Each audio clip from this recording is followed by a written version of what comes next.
Atlanta, President Trump received a thunderous welcome from thousands of gun lovers as he appeared here on Friday at the National Rifle Association's annual convention to thank the group for its unwavering support of his presidential campaign.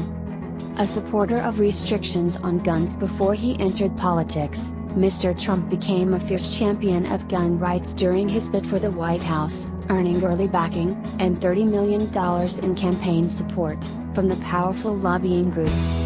Only one candidate in the general election came to speak to you, and that candidate is now the President of the United States, standing before you, Mr. Trump said. You came through for me, and I am going to come through for you.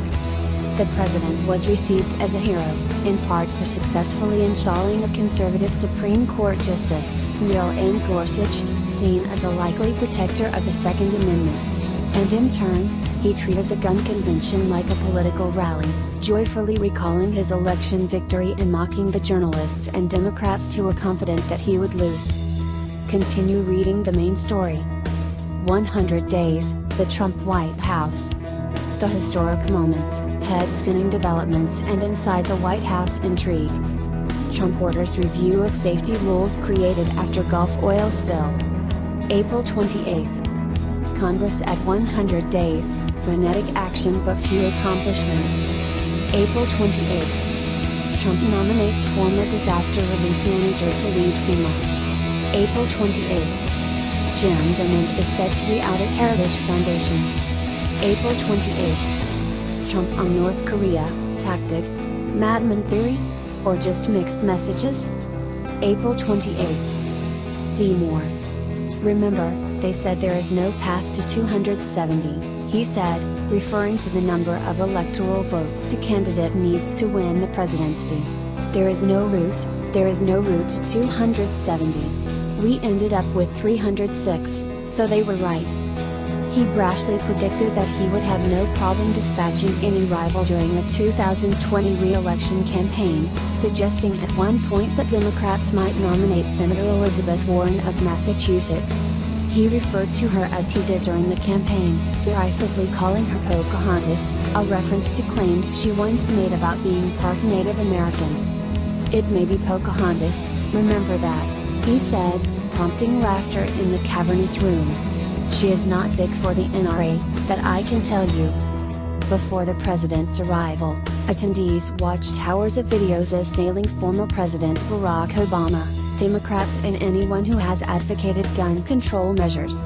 The crowd erupted and boos when the large screens showed campaign commercials from last year attacking Hillary Clinton, the losing Democratic nominee. They also laughed as television clips showed members of the news media, Hollywood stars and even Mr. Obama predicting confidently that Mr. Trump would never be elected president.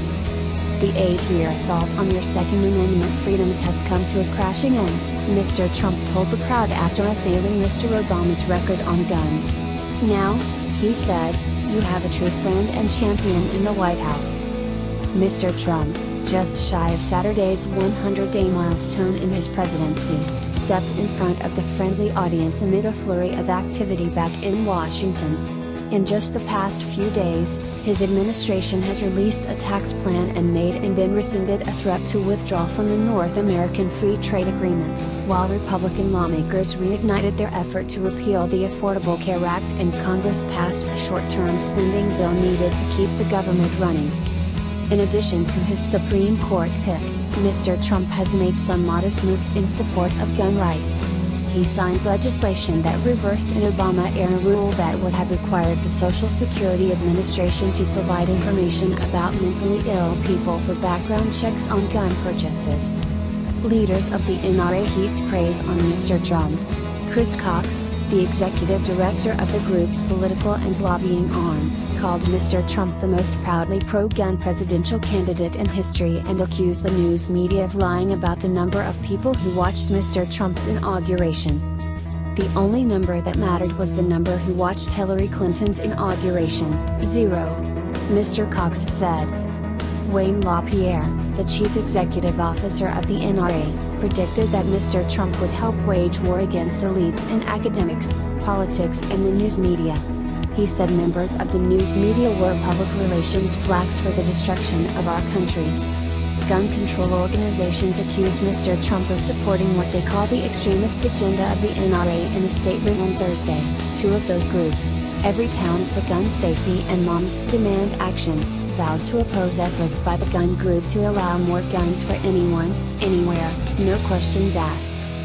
Those gun control groups are planning a rally for Saturday in Atlanta to demonstrate their willingness to stand and fight back against the NRA leadership's dangerous guns everywhere agenda that contributes to the more than 90 Americans shot and killed and the hundreds more injured every day. In a statement after Mr. Trump's speech, Gabby Giffords, a former Democratic congresswoman from Arizona who was shot in the head, criticized Mr. Trump for failing to confront the problem of gun violence in America. It's time for our elected officials to listen to the American people, protect our communities, and reject the gun lobby's extreme agenda, Ms. Giffords said. After the event, Mr. Trump attended a fundraiser for Karen Handel, the Republican House candidate in Georgia who will compete in a runoff in June to replace Tom Price, who left his seat to become Health and Human Services Secretary in Mr. Trump's administration. For Ms. Handel, who has been a poor fundraiser, Mr. Trump's help is a boon as she competes against Jon Ossoff, a Democrat who is receiving enormous financial support from around the country. Ms. Handel also needs to energize Republicans to support her in a primary that is likely to have low turnout. Her willingness to be part of a high-profile fundraiser involving Mr. Trump suggests that she believes rallying his supporters is her best bet to defeat Mr. Ossoff.